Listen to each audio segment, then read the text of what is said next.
Сайн байцгаана үзэгчдээ. За сүүлийн хэд хоногт Урбан Ток хэмээх подкаст нэвтрүүлэг хийж YouTube сувгаараа цацдаг залуусын оролцсон нэвтрүүлэгт ёс зүйг, бусармаг зүйлс ярьсан нь нийгмийг бухимдуулаад байгаа. Харин манай телевизийн зүгээс эдгээр залуусын оролцсон кино контент нэвтрүүлэг зар сурчлагыг эфирээр болон сошиал сувгуудаар гаргахгүй байхыг мэдэгдэж бусад хэвлэл мэдээллийн байгууллагуудад уриалаад байгаа юм. Тэгвэл үүнтэй холбогдуулан иргэн ганхүү манай телевизэд хандан өөрийн байр сууриа илэрхийллээ. Тэрээр 6 сартаагаас асрах газарт очиж 18 нас хүртлээр тэндээ өсөж таринсан бөгөөд сурч боловсрох хичээхийг чухалчилснаар өөрийн одоогийн хувийн бизнес болоод өнөр өтгөн гэр бүлийг босгож чадсанаа ярьж байлаа. Иймээс Урбан Ток нэвтрүүлгийн үеэр яригдсан ёс зүйн яриа нь тэрний эмзэг сэтгэлийг төрүүлсэн хэмээн манай телевизэд хандан өөрийн сэтгэлээ илэрхийлэхийг хүссэн юм а. Сайн байна уу? За телевиз үзэж байгаа хүмүүст энэ өдрийн мэндийг хүргэе. Намайг Батэрдний ганхүү гэдэг. Би одоо 6 сард одоо өнчрөөд улсын асрамжийн газраар дамжиж яваад 18 нас хүрээд амьдралдаа хүрсэн хүн байгаамаа. Сүүлийн үеийн сайн наадмын үеэр болсон энэ Урбан Ток шоун дээр гарсан энэ нэг өнчин хүүхдүүдийг те одоо өнчин хүүхдүүдийн тухай нэг подкаст нэг орсон байлаа. Тэгээд 5 өнчин охин олоод нэг юм ёс зүйгүй нэг юм яригдсан шүү дээ. За яг би бол бүх өнчин хүүхдүүдийг төлөөлөхгүй ч гэсэн тэгтээ би өөрөө ингээд өнчөрч хоцорсон. Ер нь өнчин хүүхдүүд нийгэм шиг жоохон хэцүү байдаг үед байдаг. Тэгээд нийгэм шиг гэдээ ядаж явахад одоо энэ хитэн залуучууд ингээл нэг те одоо өнчин хүүхдийн нэг дутуу сэтгэлийг ашиглах гэдэг юм уу яах гэдэг юм тий. Одоо өнчин хүүхдүүд чинь бас нэг дутуу гажигдах зүйлүүд бол зөндөл. Би ч өөр асрамжаас гараад хоногч газаргүй ингээл амьдрал явж ясан тий. Тэр мэрэнгөрөнд далимдуулаад би яг тэр залуучуудад бол хандаж хэлэхэд ерөөсөө хүмүүс бол биш дээ нэг ийм яриа байдаг шүү дээ нэг хийсэн хэрэгтэй биш хэлсэн үгэндээ ял үүрэл явдаг юм а гэж ярьдаг штэ. Өнөөдөр энэ залуучууд камер урд ингээл инээлдэж хөөрөлдөлт те ингээд яриа сууж байна. Би бол янз янзын юмыг бол хайдаг л байсан. Улс төрийн тэр шоу акц бүгдийг хайдаг гэсэн. Би өөрөө өнчөө өрөөсөн болохоор энэ бол надад маш эмзэг туссан асуудал байхгүй юу. Тэгэд энэ дээр бол би бас өөрийнхөө үзэл бодлыг илэрхийлмээр байна. Ингээд хамгийн гол нь танаа телевизийн мэдээлэл хуудсан дээр чинь айгүй гоё бичсэн байсан байхгүй. Нэр юм.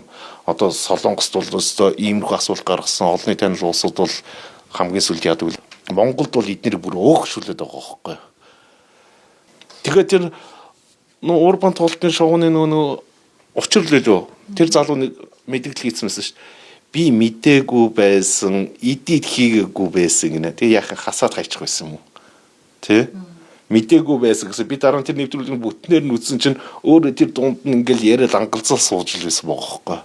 Би өөрөө өнчин өрөөсөн өссөн тэ ингээд 18 нас хүрээд нийгэм шиг гээд амьдраад явж байхад өнөөдөр ингээл нэг зургатаар ингээл хүмүүстэй контент бүтээдэг улсууд эдгээр ингээд өнчин хүүхэд олоод Монгол гэрт нэг ёс зүйгүй кино мэнүү хийн гэдэг нь л заавал тэгж болох ёстой юм хайш.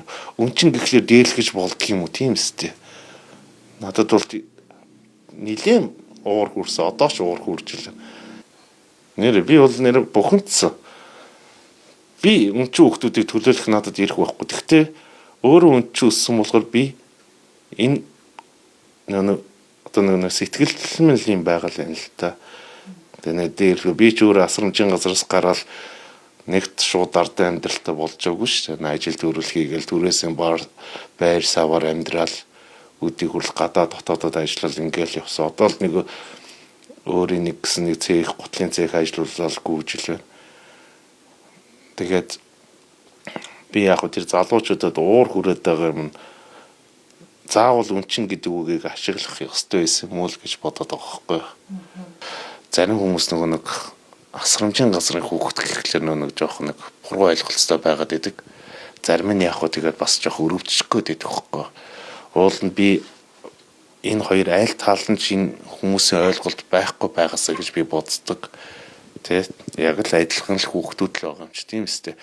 Яг нэг нийгэм шиг тэр тал дээр жоохон хэцүү байгаад байдаг. Гэхдээ өрөвдүүлэхгүй хүнийг айлгахгүй яваад байвал бид нар чинь ингээл өөрсдөө ингээл зэрэгцэл амьдрал Тийм үстэй өнөөдөр би 3 хүүхдийн аав байна те. Охин хүүхэдтэй 2 хүүхэдтэй би. Тэгс чинь ингээл амьдралаа босгоол явж байна. Би ер нь өнчин гэдэг үгийг бол ер нь бол би оюутан байхдаа бол тэгэл өнчнгөрөө дуудулж байсан үе бол байгаа. За яг хөө тэгэл тухайн үеийн асуудлууд байсан. Яг ингээд таныг өнчнгээ дуудаач юм уу те ингэж тантай харьцдаг байх үед танд одоо ямар санагддаг байсан бэ? Гэхдээ тэгээд ингэ штэ одоо ингээл асрахын хүүхд гэхлээр зарим хүмүүс нэгээд айх гэдэг байхгүй. Одоо нэг хуучин 90-ад оны үед танашааны хүүхдүүд, орсны хүүхдүүд, асрахын хүүхдүүд тэр их дандаа нэг хулгайч зэлгээгээр нь ойлгоцсон байдаг те. Буруу гарын хүүхдүүд гэдээ ойлгочоод идэг штэ. Тухайн үед бол бас янз байсан бах. Бид нар чинь болохоор улсын асрамжийн газар өсөө тэнцээ чинь те. Одоо манай асрамжийн газар хүүхдүүд гэдэг чинь өнөөдөр бүгд хөгжим тоглож чадж чинь тэгээд бас манай байгууллага чинь гадаад дотоодоос сайн дурын аялал жуулч ирдэг байхгүй. Тэгэл тэднийг чинь бид нэр дагаал нэг I have in candy mendish гэдэг ч юм уу тийм гадаад үг сурчих гал хичээгэл гүйдгэл байсан. Би бол өөрөө асрамжийн газрын хүүхэд гэдгээс нэг хичээд байдаггүй. Ер нь сайн явж ивэл би гайхуулж ярих дуртай.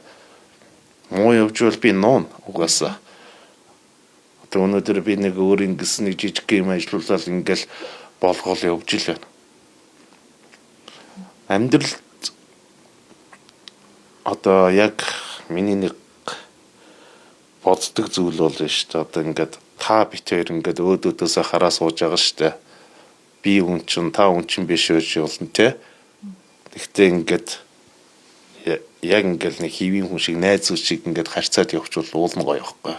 Яг таныг асрах газарт байх үед тийм үү. Тэгээд дараа нь ч юм ингээд скол ажиллаж байхад яг асрах газарт амьдарч байгаа охтуудын хувьд ямар байдаг бол та бол эрэгтэй хүн ингээд амьдралд гарахт бас ингээд ажил хийгээ ч юм уу тийм ингээд явсан баг. Охтууд одоо ингээд эрэгтэйчүүдтэй адилхан ингээд амьдрал руу гарахад одоо ямар байдаг бол танд бас яг анзаарч ирсэн юм бэ нөө? Яг би бол эрэгтэй хүн болохоор тэгэл нэг хатуу өтөгийн даваад бол би охтуудыгоо сайн мэдэхгүй. Тэгтэл манай яг одоо наснаас өгд өгсөн охтууд маань өнөөдөр сайхан алдар тээж болсон амьдрал нь сайхан болол явж ил байна. Тиймээс одоо бид нар чинь төгс хурж байгаа улсууд шүү дээ. Тэгээд хүмүүс чинь нэг өөрийнхөө амьдралыг бол ярихгүй шүү дээ. Яг гоо саяны энэ подкастер ингэж ярьдаг нь шүү дээ. Үнчин хүүхдүүд олоод гэдэг нь чинь бараг л камерын өмнө ингэж ярьж байгаа. Энэ бол анх удаагийн зүйл биш ч магадгүй юм шиг байгаа даа байхгүй. Яг үнчин хүний нэг дутуугийн сэтгэл дээр нь ажиллах гэдэг шүү дээ. Ойлгож байна уу? За би нэг чамаа канон тоглуулъя, од болгоё те. Тэдэн төгрөг өгье те. Хэдүүлээ өнөөдөр нэг амралтын газар явчих юм уу нэг ерөөсөө байгаа байдал нь яг тэгжил харагдсан. Миний хувьд бол яг одоо манай нийгэм чинь шууд ингээд зарлаад хэлэхэд хэцүү болчиход байна тий. Одоо юу гэдэг вэ нэг ингээд фэйсбүүкээр ингээд зарлахаар чи өөрөө ч тийм байсан юм уу, ийм ч байсан юм уу гэл тий. Эмэгтэйчүүдийг бол бас амар хэлнэ штэ. Доор комментүүдийг уншихлаар бол дээрээс бүр өөрөө л дуртадаад игсэн юм уу, ингэсэн юм уу гэл тий. Тэгээд эмэгтэйчүүд чинь өөрсдөө иймэрхүү асуудалд нуугаад байдаг хөхгүй. Би бол тэгтээ сайн мэдэхгүй. Тэгтээ саяны энэ подкастн дээр ярьж байгаа энэ зүйлийг би ингээд сонсоод байхад энэ бол хийгээгүй гэж яриад байгаа шүү дээ. Тэгтээ болж исэн зүйл шиг бас сонсогдоод байгаа хөхгүй. Тэ? Тэрний хажуудлын суужсэн золоо ханаа ах нэг тэдэн жилийн өмнө ингээд тэдэн жилийн өмнө гэж байгаа шүү. Тэр хэдэн жилийн өмнө ясныг бас бид нар мэдэхгүй тий. Болж исэн ч юм уу, үгүй ч юм уу гэдгийг ч мэдэхгүй. Болж исэн болол өнөөдөр эдгээр ичгчгүй камерын урд ангалзаал инээлдэл тий. Юу ч болов юм шиг. Одоо чи нэг санаж нөгөө нэг хэдэн жилийн өмнө Никтоны дуучин Баачка байж та бас нэг тиймэрхүү нэг ёс зүйгүй юм яриа л тий. Бүр гайхуулал тий. Тэгээ яг энэ олонний танил гэхлээр эдгээр ингээд зүгээр яваад иж болдго юм уу? Одоо би бол энэ төр хэлэх гээд байна. Хүн хийсэн хэрэгтэй биш, хэлсэн үгэндээ л явдаг юм шүү. Эсвэл нэг даагнаас биш даргуураасаа болдог гэдэг шиг тий. Одоо энэ залуу өнөөдөр тэгээ уушлалт гойж байгаа тэр өнөөдөр харсан уу? Лайвууд энэ. Одоо тэгсэн чинь шал өөр тийш эргүүлэх гээд байхгүй. Та нар улс төрчрүүд байгаа тэгээш энэ тэрэхэд яриад байх юм. Энд чинь улс төрийн шоу биш шүү дээ. Энд чинь шаал өөр хитэн залуучууд, үе тэнгэн залуучууд ингэж тойрцоогол иймэрхүү юмэрээ сууж яадаг тий. Тэгээд одоо нөгөө нэг эцсэн хүн ална гэдэг шиг стенээр буцаагаад улс төрийн шоу болох гээд үзчихэж байгаа байхгүй. Өнөөдөр тий өнчин хүүхдүүд яах вэ? Одоо та нэг компани захирлуулахад танай компанид нэг асрамжин газар хүүхэд очоод ажиллавал тий эрхлүүлээд дэж бас болохгүй зөө. Бас өрөвдөөд дэж болохгүй. Хатуурхаад дэж болохгүй. Зүгээр тэр хүн ажлаа хийгээл явж чадах тодорхой юм чинь тий. Өнөөдөр Монголын өнчин хүүхдүүдийг ингээд ажил төрөл хийгээд дээд сургууль, соёл сургуульд ингээд явахт нь байгаа бүх удирдлага шатных нь улсууд нь жоохон дэмжиж өгөөсөл гэж би ойлгож байна. Тэгэхгүй бол одоо нэг иймэрхүү залуучуудын одоо бараг л хохирогч болох гэдэг юм хаашийн тий. 5 цаас өгч ирээ канон тоглоодох ч гэх шиг юу юм бэ хийдэр нэрэ тий. Ийм юм байж болохгүй шүү дээ. Бид нэр бүгдээрээ л адилхан Монгол улсууд бие биендээ ингээд гой нэг ивтэй хандаад туслаад дэмжиж явуучвал одоо би бол танаа нэвтрүүлгээр дамжуулаад нэг зүйлийг хэлмээрээ. Одоо нэг иймэрхүү юм яриа те ёс бус зүйл сурчилж байгаа тий. Та бас нэг танхаарсан хар тамхины хэрэгт орж байгаа тий. Манайх олны танилуудыг бүр буцаагаад од болгож өгöd байх тий. Яг танаа телевизийг тэднийг нэвтрүүлэхдээ битгэг оруулалт тэдний хийсэн контент тий юу ч гэсэн киноч гэсэн битгий гарга. Би дахиад танаа телевизэн тэр уриалгыг сонсоход би Монголынхон бүх телевизүүдээс гоё ийм улсуудыг битгий өгөхшүүлээрээ тий. Бид нар одоо ингэж бид нар энэ нийгмийг цэвэрлж чадна шүү дээ. Тийм эс одоо эднэрийг чи бид нар л өөрсдөө л бий болгож байгаа. Манай хүүхдүүд жоохон ч гэсэн би чинь уцаар ярих гэж хүүхдөөсөө гар утас бариулж л байгаа шүү дээ. Тэгэхэд эднэр үдчихэвэл яах юм тийм эс эдний нэвтрүүлгийг мэдэхгүй шүү дээ. Би ямар өдөр өглөөдөө ажилдаа ирээл орой л гэртээ хардаг хүн юм чинь тийм эс дээ. Нэг тийм л Иргэн ганхүү хэлэхдээ хүүхдийг үнчин гэж ялгуурлах нь айрсангөөр ялгуурлахтай ижил бөгөөд иймэрхүү хүмүүсийн золиос болох эрсдэл маш өндөр байна хэмээн сэтгэлээ илэрхийлсэн юм. Мөн хүн хийсэн үйлдэлээс гадна хэлсэн үгэндээ хүртэл хариуцлага хүлээх ёстой хэмээн хатуухан хэлсэн юм а. Цаашид манай телевизийн зүгээс ёс зүйгээ босромог зүйлс ярьсан хүмүүсийг эфирээр гаргахгүй байхыг мэдэгдэж бусад хэвлэл мэдээллийн байгууллагуудаа дахин уриалж байна.